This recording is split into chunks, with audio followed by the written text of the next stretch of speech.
जहां पे पाकिस्तान में अली सतपारा ने इतनी इज्जत और नाम कमाया, वहीं पे भारत के हवाले से एक खबर सामने आई है। भारत ने किस तरह एक मरतबा फिर शर्मिंदगी उसे उठाना पड़ी है पूरी दुनिया के अंदर। मैं भी आपको तफसील से इसके बारे में समझाता हूं।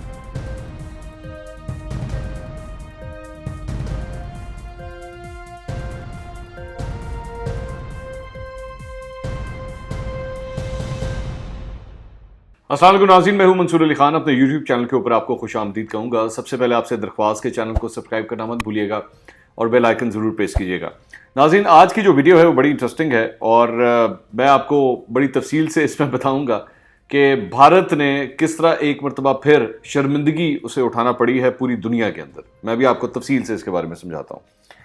लेकिन अगर उसका कंपैरिजन किया जाए, एक जगह पे पाकिस्तानी को पहमा अली सतपारा के लिए जो है वो पूरा पाकिस्तान आज इतने दिन हो चुके हैं कि उनका किसी किस्म का कोई ट्रेस नहीं मिल रहा। हर मुमकिन कोशिश की जा रही है पाक फ़ौज की जानिब से। इसके अलावा मुख्तलिफ टेक्नोलॉजीज़ का इस्तेमाल किया जा रहा है। अगर मैं उस टेक्नोलॉजी को आपको एक्सप्लेन करना शुरू करूँ तो शायद उसके अंदर भी आधा घंटा लग सकता है। लेकिन बड़ी लेटेस्ट टेक्नोलॉजीज़ का इस्तेमाल किया जा रहा है अली सतपारा को इस वक्त ट्रेस करने के लिए। मैपिंग की जा रही है K2 की। इस वक्त उनका जो ट्रेल है जहाँ पे वो गए हैं उसके एक एक इंच को जो है इस वक्त सैटेलाइट्स के ज़रिए जो है वो ट्रेस करने की कोशिश की जा रही है। तो पूरी कौम जो है वो मैं आई वाज सरप्राइज्ड कि यहाँ पर माउंटेनियर्स के लिए, कोपहमाओं के लिए जो है वो कभी भी इतना कंसर्न पाकिस्तान में नहीं रहा। आप जानते हैं यहाँ पे क्रिकेट हो गया, हॉकी हो गया, इस किस्म के जो खेल हैं वो ज़्यादा इंपॉर्टेंट समझे जाते हैं और बच्चे बच्चे को जो है वो क्रिकेटर्स के नाम भी आते हैं।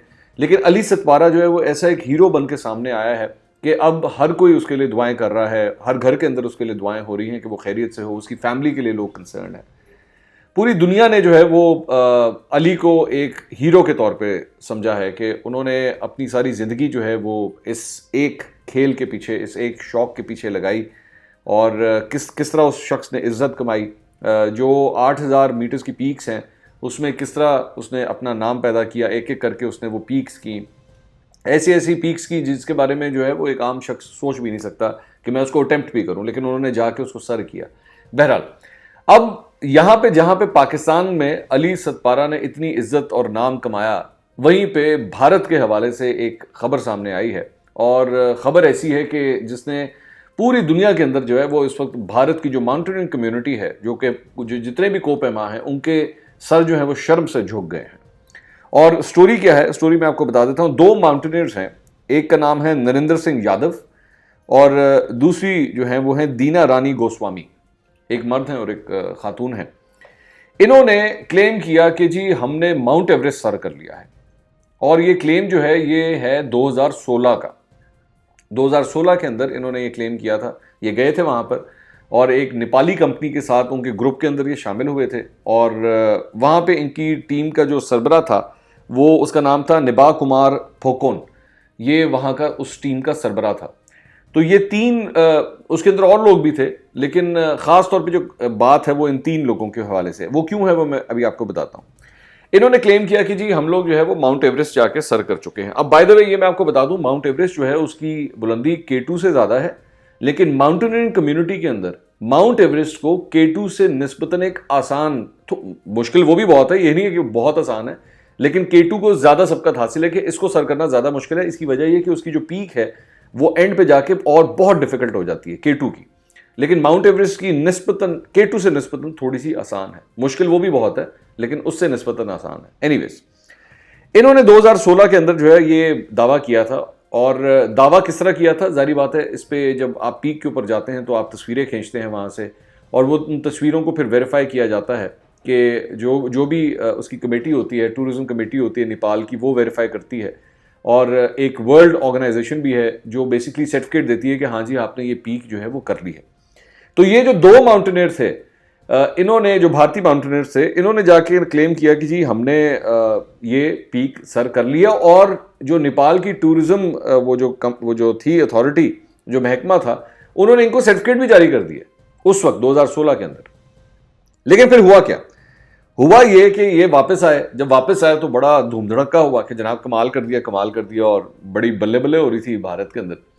लेकिन फिर वहीं पे भारत के अपने ही जो कोपहमा, जो पहले माउंट एवरेस्ट कर चुके थे, उनकी जानिब से जो है एतराज किया गया। उन्होंने कहा नहीं जी, हमें शक है कि इन्होंने माउंट एवरेस्ट सर नहीं किया है। अब मामला जो है फिर आगे चलना शुरू हुआ। उसके बाद इनमें से जो एक शख्स है नरेंद्र सिंह यादव, इसको भारतीय जो एक अवार्ड है जो स्पोर्ट्समैन को मिलता है, नेशनल एडवेंचर अवार्ड उसे कहते हैं, उसके लिए नॉमिनेट किया गया। जब उसके लिए नॉमिनेट किया गया तो फिर मीडिया के अंदर एतराज स्टार्ट हुआ कि नहीं जी, ये इसका जो समिट है, इसे समिट करना कहते हैं, कि इनका जो समिट है वो ठीक नहीं है। तो उसकी तहकीकात जो है वो फिर शुरू की गई। अब जब इसकी तहकीकात स्टार्ट की गई और ख़ास तौर पे नेपाल की वो जो टूरिज्म जो इदारा है उसने भी इसकी तहकीकात की, तो क्लियरली फिर पता लगा कि जनाब वो जो तस्वीरें शेयर की गई थी वो 2 नंबर थी, वो जाली थी। और उसकी वजह से अब इन लोगों के ऊपर पाबंदी लग गई है। इन लोगों के ऊपर 6 साल की पाबंदी लगा दी गई है नेपाल की हुकूमत की जानिब से कि आज के बाद जुर्रत ना करना नेपाल के अंदर आके पहाड़ों पे चढ़ने की। मैं आपको ये बता दूं कि जिस तरह पाकिस्तान के अंदर बहुत से ऊंचे ऊंचे पहाड़ हैं, इस तरह नेपाल को भी जो है वो माउंटेन्स के हवाले से, ऊंचे पहाड़ों के हवाले से जो है एक हेवन करार दिया जाता है। माउंट एवरेस्ट भी वहाँ पे और इसके अलावा भी कई ऊंचे पहाड़ वहाँ पे है, तो माउंटेन कम्युनिटी अक्सर वहाँ पे जाती रहती है। इन दोनों भारतीयों के ऊपर और इनकी जो टीम के सरबराह थे उनके ऊपर 6 साल की अब पाबंदी लगा दी गई है। अच्छा, हैरानगी की बात यह है कि ये फ्रॉडिये जो है, ये 2 भारतीय फ्रॉडिये, ये कोई पहली दफा नहीं हुआ कि इन्होंने ये कारनामा सर अंजाम दिया है। इससे पहले जो है वो एक भारतीय जोड़ा मियां बीवी जो है वो ये कार्रवाई डाल चुके हैं, और वो वाकया है 2017 का, और उसमें भी पहाड़ माउंट एवरेस्ट ही था। उसके अंदर भी उन्होंने जाके इसी तरह क्लेम किया था। और मजे की बात यह है कि वो दोनों पुलिस ऑफिसर्स थे, और उन्होंने भी जाके यही क्लेम किया था कि हमने ये पहाड़ सर कर लिया। 8,850 मीटर इसकी बुलंदी है माउंट एवरेस्ट की। और इनके बारे में इनका किस तरह पता लगा कि ये जब गए यहां से, ये जो पुलिस ऑफिसर्स हैं, इनका नाम आपको बता देता हूं, दिनेश और ताराकेश्वरी राठौड़, ये इनका नाम है। ये जो डिफरेंट जोड़ा है। और इनके बारे में किस तरह पता लगा कि जब ये वहां पे माउंट एवरेस्ट की बेस कैंप से शुरू हुए, ऊपर चढ़ना शुरू हुए, तो ये ऊपर गए। पहली बात तो इन्होंने जो टाइम बताया वो बड़ा कम था कि जितनी जल्दी ये जाके सर करके आ गए, लेकिन उसके बाद तस्वीरें वगैरह इन्होंने खींची। पकड़े कहां से गए? पकड़े यहां से गए कि तस्वीरों के अंदर जो कपड़े थे वो और थे, जो ये पहन के गए थे वो और थे। ये वहां से पकड़े गए कि जनाब ये क्या सूरत हाल है। और उसके बाद इनके ऊपर भी पाबंदी लगी, इनके ऊपर 10-10 साल की पाबंदी लगी। और पूरे भारत के अंदर जो है वो शर्मिंदगी उन लोगों को उठाना पड़ी, पूरी दुनिया के अंदर। जबकि ये बड़ा ना एक जेंटलमैन और बड़ा प्रेस्टिजियस किस्म का ये एक होता है, अवार्ड होता है। इसके अंदर आपको फेयर होना पड़ता है। आप अगर कोई क्लेम करते हैं, जारी बात है जहाँ पे इतनी इज्जत मिलती है, इतना फेम मिलता है, वहाँ पे अगर कोई इस तरह का झूठा क्लेम करे तो शर्मिंदगी भी उठाना पड़ती है। आज तक कोई पाकिस्तानी माउंटेनियर, चाहे वो मामला K2 का हो, नांगा पर्वत का हो या माउंट एवरेस्ट का हो, ये 3 जारी बात है, बहुत बड़े पहाड़ हैं, किसी के हवाले से आज तक ये शर्मिंदगी नहीं सामने आई कि किसी ने जाके ये क्लेम कर दिया। और मैं खुद, बल्कि मैं लाहौर में रहता हूँ, एक माउंटेनियर है यहाँ पे, लाहौर में ही होते हैं, उन्होंने माउंट एवरेस्ट अटेम्प्ट किया था। तो वो माउंट एवरेस्ट में कैंप 2 तक गए थे, गालबन कैंप 2 या कैंप 3 तक गए थे, फिर वापस आ गए थे। तो उन्होंने भी इस किस्म का झूठा क्लेम नहीं किया था। मेरे बड़े अच्छे दोस्त हैं वो, उन्होंने भी कोई ऐसा झूठा क्लेम नहीं किया था।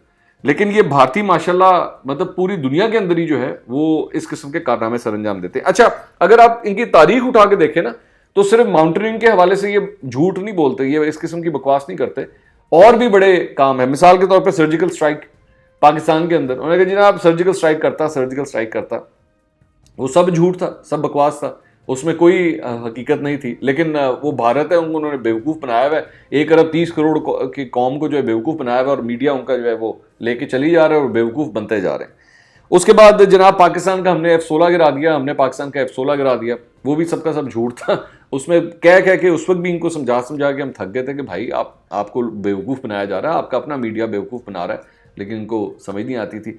उसके बाद ये जो हेलीकॉप्टर जो गिरा था, वो उसके हवाले से बताया कि जनाब आपका एक हेलीकॉप्टर गिर चुका है। नहीं, ये तो हो ही नहीं सकता, हमारा हेलीकॉप्टर किस तरह गिर सकता है। बाद में खुद इन्होंने इंक्वायरी की, खुद इनको क्लियर हो गया कि हाँ जी वाकई हमारा हेलीकॉप्टर गिरा था, और उसमें पता नहीं कितने भारतीय फौजी जो है वो मारे भी गए थे।